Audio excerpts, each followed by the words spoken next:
في عالم مزدحم بكلمة مؤثر، وفي زمن بندور فيه عن القدوة بين شاشات الموبايلات وأرقام المتابعين، يا ترى سألنا نفسنا في يوم مين هم المؤثرين الحقيقيين؟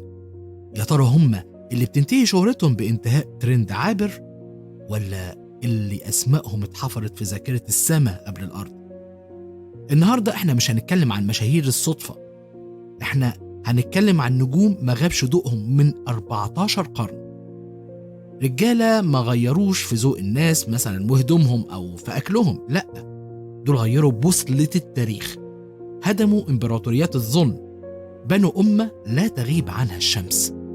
دول هم المؤثرين اللي بيمتد أثرهم في كل ركعة بنركعها وفي كل حرف بننطقه، أثر باقي ليوم الدين. أعزائي المستمعين في كل مكان، أنا مصطفى لاشين، وأهلا بيكم في أولى حلقات برنامج ويبقى الأثر. احنا مش هنحكي قصص من الماضي عشان نملى بيها الفراغ، لأ، احنا بنفتش في سيرهم عن الشفرة اللي خلتهم عظماء، عن الصدق اللي زلزل عروش القياصرة، عن اليقين اللي خلى الجمر بردا وسلاما عليهم. أرجوكم تربطوا أحزمة العقول والقلوب عشان احنا على وشك الإقلاع في رحلة عبر الزمن، عشان نقابل الجيل الفريد، الجيل اللي اختاروا ربنا انه يكون بجوار نبيه سيدنا محمد صلى الله عليه وسلم. واهلا بيكم في سلسلة هنتكلم فيها عن بعض الصحابة عشان نشوف هم كانوا بيعملوا ايه ونقدر احنا نستفيد منهم ازاي. هنلتقي النهاردة بنجم من الصحابة وصفوا سيدنا محمد صلى الله عليه وسلم بانه امين هذه الامة، وهو سيدنا أبو عبيدة ابن الجراح. يعني أنت سألت نفسك كده وأنا بقول الوصف ده، هو عارف يعني إيه إن سيدنا محمد الصادق المصدوق إنه يصل بالأمانة على أمة كاملة؟ وعلى فكرة الأمانة بتاعت سيدنا أبي عبيدة ما كانتش مجرد أمانة عشان هو أمين على الأموال مثلا، لأ، دي كانت كمان أمانة موقف، وكمان رقة قلب.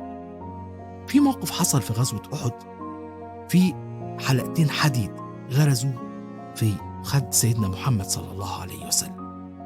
سيدنا أبو عبيدة مرضاش إن هو يقطعهم بإيده، وده رفقا بسيدنا رسول الله وحب ليه، ففضل إنه يضحي بأسنانه الأمامية، إن هو يفكها بأسنانه بالراحة لغاية ما أسنانه الأمامية كلها سقط. يعني تخيلوا ضحى بجمال وجهه عشان بس سيدنا محمد صلى الله عليه وسلم ما يتألمش أبدا. الرقة دي ما منعتهوش انه يكون الراجل القوي اللي قال عليه سيدنا عمر بن الخطاب انه لو كان ابو عبيدة حيا لاستخلفته.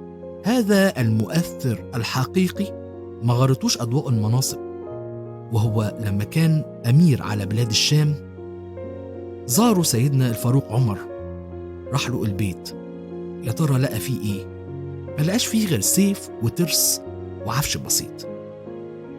ساعتها سيدنا عمر بكى وقال كلنا غيرتنا الدنيا إلا أنت يا أبا عبيدة. في موقف تاني، إن لما حل طاعون عمواس سيدنا أبو عبيدة رفض إنه يسيب جنوده وينجو بنفسه، فمات بينهم وفضل كل جنوده على حياته، تمام زي ما عاش حياته كلها بيفضل قيمة الدين وقيمة الأمانة على أي شيء تاني. سيدنا أبو عبيدة بيعلمنا إن القوة الحقيقية مش في السيطرة، لأ، القوة الحقيقية في الأمانة مع النفس ومع ربنا. مات سيدنا أبو عبيدة لكن أثره في تواضعه وزهده لسه بينور لنا الطريق. حلقتنا النهاردة انتهت، لكن نجومنا لا تنطفئ. انتظروني إن شاء الله في حلقة جديدة مع نجم جديد ومؤثر جديد من جيل الصحابة رضي الله عنهم.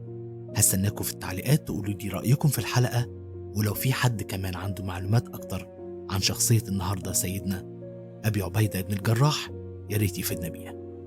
أسيبكم في أمان الله، والسلام عليكم.